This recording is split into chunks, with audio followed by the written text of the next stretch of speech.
these ideological niches are really rewarded, where you're consistently serving up the same type of ideas and people can know what to expect, and it's almost like baby food where it's pre-chewed up and you don't even have to, your body will digest it easily because there's not going to be this foreign antibody in it that's like, whoa, what was this idea? But I made a decision.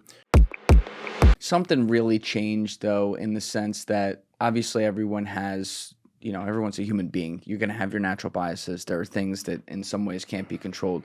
But we used to live in a world where you could at least just get the information. And it's more of a golden era kind of thing where there were 3 channels and, newspapers, and that's kind of it. So the downside is that means there is some protection around what can actually go out. Now it's a free-for-all. Right. But with that free-for-all, we've seen a lot of people double down on, saying, well, because I have this position, this credential, therefore my opinion matters more. And they let their personal opinions leak into their reporting all the time.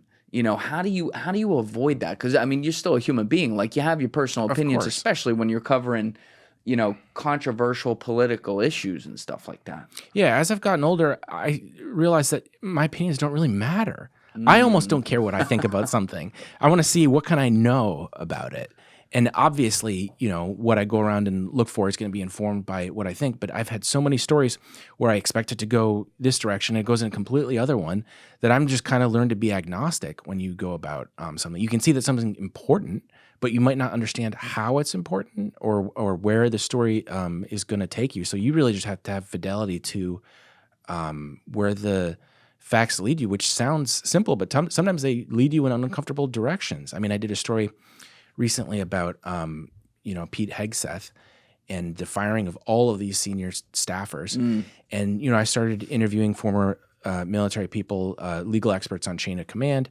And what I realized was whatever you think about Hegseth, and I've been quite critical of him in the past, he's the civilian elected leadership, and to the extent that he's disempowered with all these firings and removals, that empowers the brass, the unelected military brass, and that's not a great thing. You want to have strong civilian leadership, even if you don't agree with him.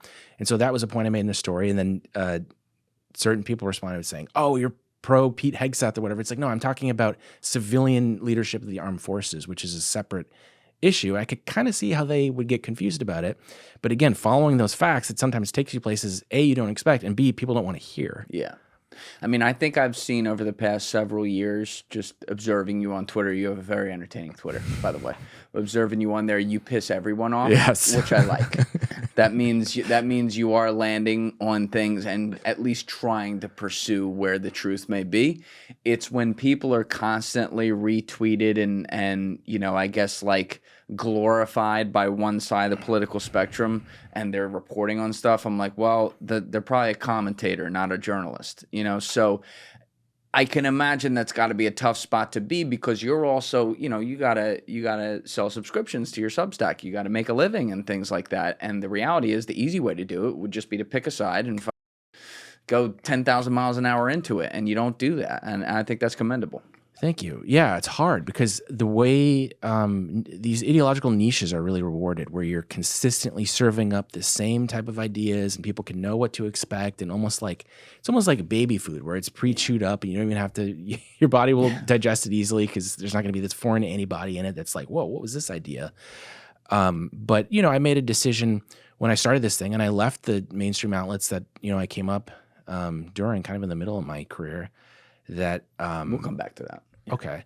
That's not ultimately what I want to do, because even though the money's easier and even though, life is more stable, serving the same thing forever is a really boring life, completely aside from the moral questions. Serving the same thing forever. Yeah. Just saying the same ideological thing for a certain type of group and what they want to hear. You know what I mean?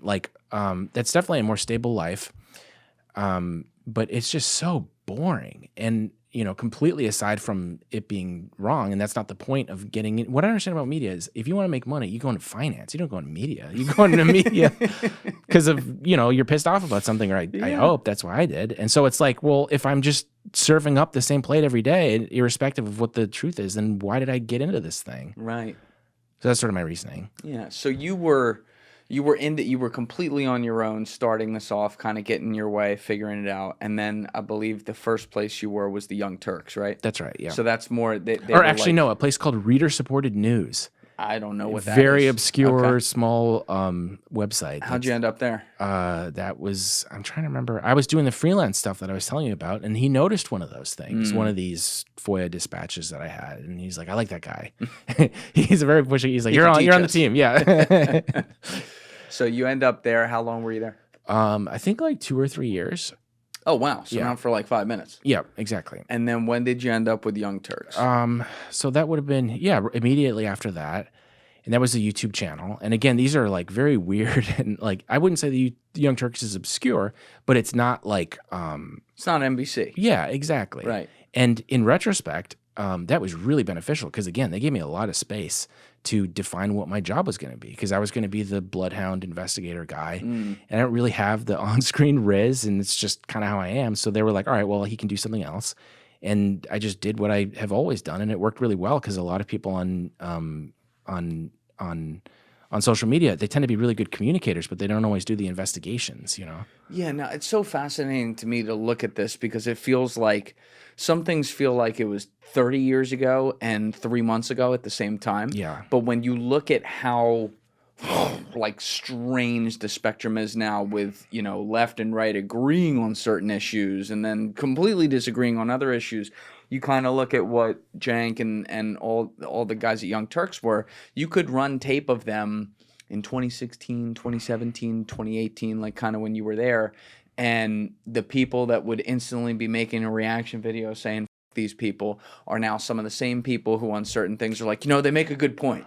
And it's so weird to look at because it's almost like, at least the first term with Trump, you kind of had you knew who was in what bucket or whatever. But now everyone's a goddamn expert on so many different buckets that it's like everything feels foggy out there. So did you see any of that happening back then, or is this more of a phenomenon of like what kind of came out of the Biden administration? Well, I think what happened during the first Trump administration was there was a denialism on the part of kind of elite media about that he was even elected because there was this whole, you can go look me up. I didn't touch any of the Russiagate stuff. Not because I didn't think that there wasn't, no, not one, because I didn't think that it was going to end up showing what a lot of the commentators and media outlets were saying it was, which the general thrust of it was the election was somehow illegitimate because of what happened. I don't deny for a second that the Russians were involved in information operations, hacks, things like that.